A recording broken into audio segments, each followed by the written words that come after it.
In the annals of naval history, plenty of ships have been lost in combat, most notably and most extraordinarily, battleships. I mean, look at the mushroom cloud the Japanese battleship Yamato created. However, there have only been a couple instances in history of battleships being sunk in combat whilst being filmed at sea. These being the Austro-Hungarian battleship Szent István in 1918 and the British battleship HMS Barham in 1941. These two battleships were lost due to torpedoes, in the case of Barham, a U-boat, in the case of the Szent István, an Italian torpedo boat. In today's video, we're going to look at two of the most interesting sinkings in world history. Starting with HMS Barham, arguably the most famous ship on this list globally due to the filming of her loss in combat. In late 1941, the battle raged in North Africa between Allied and Axis forces. The Mediterranean fleet, although battered and bruised from the evacuation of Crete, convoy operations to Malta, and acting in support of Allied land forces on the African continent, the fleet was out supporting land forces late in the month of November as Italian convoys were heading to North Africa with supplies for Rommel's Africa Corps and other Axis soldiers. Force K from Malta, consisting of the cruisers Aurora, Penelope, and the destroyers Lance and Lively, and Force B from Alexandria, consisting of the cruisers Ajax, Neptune, the destroyers Kimberley and Kingston, sortied to meet the Italian forces on the 23rd of November. Force K intercepted and sank the Italian convoy on the 24th of November. However, Vincent P. O'Hara, in his book The Struggle for the Middle Sea, The Great Navies at War in the Mediterranean Theater, 1940 to 1945, has this to say. The risk involved in every sortie was demonstrated 2 days later. Admiral Cunningham, pressed by Churchill, who wired as naval commander on November 23rd, stopping these ships may save thousands of lives, apart from aiding a victory of cardinal importance, had sailed with the Mediterranean fleet to support further sorties of Force K and Force B. The Mediterranean fleet was out in force, including the battleships Queen Elizabeth, Valiant, and Barham, while a threat to the battleships lurked beneath the waves in the form of a German U-boat, U-331, commanded by Hans Dietrich von Tessenhausen. German U-boats in the Mediterranean were proving to be an issue, just like in the Atlantic, with their introduction in September and reinforcements in November of 1941, sinking major warships like the carrier HMS Ark Royal while she helped to deliver hurricanes to Malta earlier in November. Von Tessenhausen was a seasoned sailor, having been on numerous U-boat patrols in the Atlantic. However, U-331 was his first command, and he had gone on several previous patrols with U-331 with little success.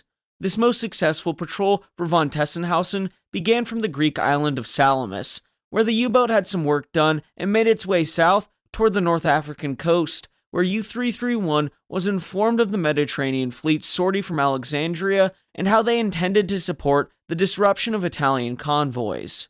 For several days, the boat maneuvered as destroyers moved overhead until early in the afternoon on the 25th of November, when an Italian plane flew overhead. As the U-boat surfaced at 2 p.m., faint smoke could be seen over the horizon, and at 2:41, destroyers and 3 battleships could be made out. As the distance decreased between U-331 and the oncoming British ships, von Tessenhausen ordered his boat to dive and began to maneuver his way through the screen of destroyers when, at 4:20, the now or never moment came, and von Tessenhausen had to pick a battleship to fire at. The first he could not reach a shooting position for, so he turned his attention to the second and fired a spread of torpedoes, of which 3 struck HMS Barham. U-331 was fired at and forced to crash dive to a depth well beyond what she was intended to go and survived the damage. Von Tessenhausen would go on to do more patrols until U-331 was sunk in November of 1942, surviving the sinking of his U-boat. Barham on the 25th of November 1941, on the other hand, would not. Queen Elizabeth, Barham, and Valiant were sailing in a line-ahead formation at a speed of 17 knots and zigzagging. The battleships had an escort of destroyers that were supposed to protect against submarine attack. The screen did not detect U-331 when 3 torpedoes struck Barham very close together, so close that some thought it was one large hit. There was no time for evasive maneuvers, with Valiant's officer of the watch ordering hard to port when realizing the battleship had been hit. With a ship as old as Barham and the limited amount of modernization, it's no surprise that Barham began listing to port very quickly. So much so that she was still moving forward as she continued to turn over. As the ship continued to list over and her crew tried to go over the side, Barham exploded violently, throwing men and metal into the air and having them crash down into the sea. Likely, we'll never know the exact details of the explosion. Turning to British battleships 1906 to 1946, Dr. Norman Friedman discusses the official report from the Admiralty. The torpedoes hit between the funnel and the after turrets, causing the ship to list rapidly.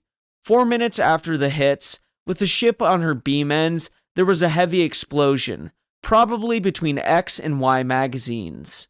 The Board of Inquiry concluded that the torpedoes had blown in the side of the ship, causing such rapid flooding that she quickly listed to 40 degrees, paused slightly, and then rolled over. The board could not be certain of the cause of the explosion, but suggested that it was due to a fire that started in the port side 4-inch magazine, which spread to the adjacent 15-inch magazine. By the time the ship exploded, she had already capsized.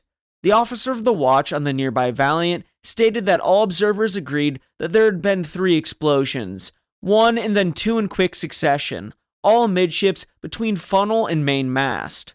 The general opinion at the time was that the big explosion was the 6-inch magazine, rather than A or B, as the center of the explosion was abaft the bridge. The officer thought it was forward of X and Y magazines. ADO/PCO of Barham felt 3 torpedo explosions and a 4th abreast the main mast. To take from Lieutenant Wolfe, a survivor, at the time of the first explosion, I was just outside my office, which was on the port side of the ADO flat. This is the first deck above the boat deck on the bridge structure. Since I was leaving the office, I was facing aft and saw the flash of the explosion, which appeared to be immediately above the funnel. After a slight pause, 2 further explosions occurred, both slightly further aft. I crossed immediately to the starboard side, where a crowd was already gathering on the upper deck, and gave my pocket knife to a PO who was trying to unlash 2 Carly floats, which were secured at the bottom of the ladder up to the pom-pom deck. I went rapidly back to my office for my Burberry, a large overcoat, and then returned to the starboard side with some difficulty as there was already an appreciable list. I descended to the upper deck where the ship's company was already going over the side. I shouted to all near me to follow their example, rather unnecessarily as there was little panic, and the men were not wasting any time. The list was steadily increasing, and as everyone about me was over the guardrail, I went over also at the point level with the forward end of the bridge and slid down to the bilge keel. By now she was going over fast, and I reached the bottom of the ship, now an almost vertical wall. Here I hesitated, owing to the difficulty of keeping my balance because the final jump appeared hazardous, with the bottom coming to meet me. It was then a big explosion took place aft, and the ship plunged over so rapidly that I was flung backwards into the water with many others. After being sucked down, we eventually surfaced, and I swam over to a Carly float which appeared close at hand. All traces of the ship had vanished. I discarded my Burberry, blew up my lifebelt, and held on to the side of a float with many more until picked up by HMS Hotspur 1 hour later. As we saw, the final loss of the ship all captured on film, making it a uniquely tragic tale. Out of her large crew, 862 men were killed. Of these, there were 56 officers and 806 ratings, while around 400 were saved. SMS Szent István was a Tegethoff-class dreadnought battleship of the Austro-Hungarian Navy. It was one of the newest capital ships in the fleet, entering service in late 1915. By late 1918, the Austro-Hungarian surface fleet had seen little action. It remained largely confined to its base at Pola due to Allied naval pressure and the threat of submarines and mines. In early June 1918, however, the fleet prepared for a major sortie. The goal was to attack the Allied Otranto barrage, a system of patrols and nets. This barrage was intended to block Austro-Hungarian submarines from entering the Mediterranean. On the evening of June 9, 1918, St. István departed Pola as part of this operation, sailing alongside SMS Tegethoff with destroyer and torpedo boat escorts. During the night transit south along the Dalmatian coast, St. István experienced engineering difficulties and struggled to maintain formation speed. Her boilers produced excessive smoke, which increased their visibility and compromised the force's attempt at secrecy.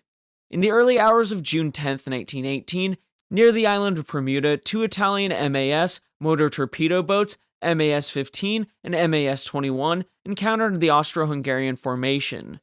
These small craft were commanded by Luigi Rizzo, an experienced officer already known for earlier success. Past 3 a.m., MAS 15 closed to short range and launched 2 torpedoes at St. István. Both torpedoes struck the battleship on the starboard side in the area of the boiler rooms. The explosions caused immediate flooding, knocking out power, leading to a rapid loss of steam pressure.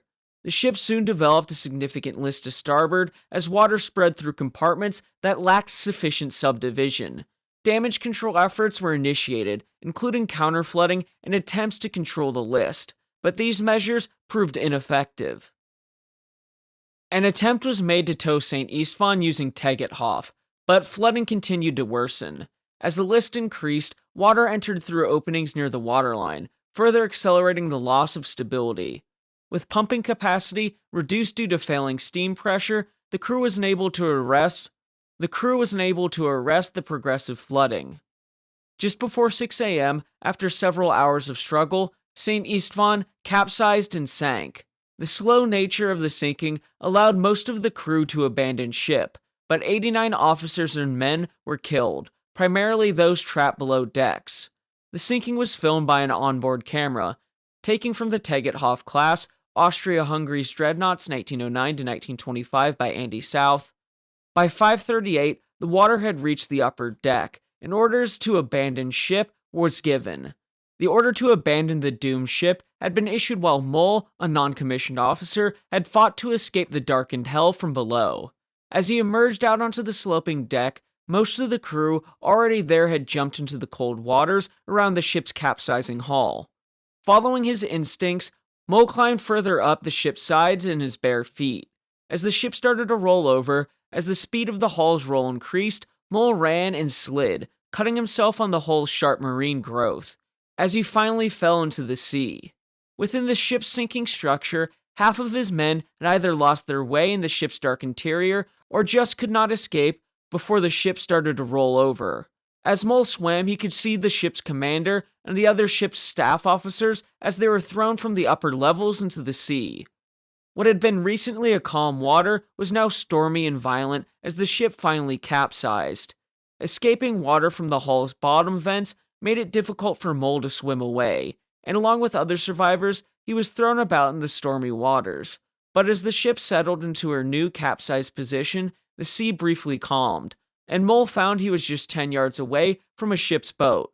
Fortunately, the upturned dreadnought was lying calmly before her plunge into the depths. As she wallowed for 5 minutes, Moll made his escape, knowing that when the ship finally sank, she would try to suck the men in the water down with her. These are the battleships captured on camera sinking at sea. Let me know your thoughts regarding their loss and the footage. The footage can be fascinating in a somber way. Witnessing the loss of life in the case of Barham is particularly striking, while the St. István, though also tragic, involved fewer casualties. Thank you for watching, and please consider liking and subscribing as it'll help the channel to grow. Until next time, my friends, have a great week.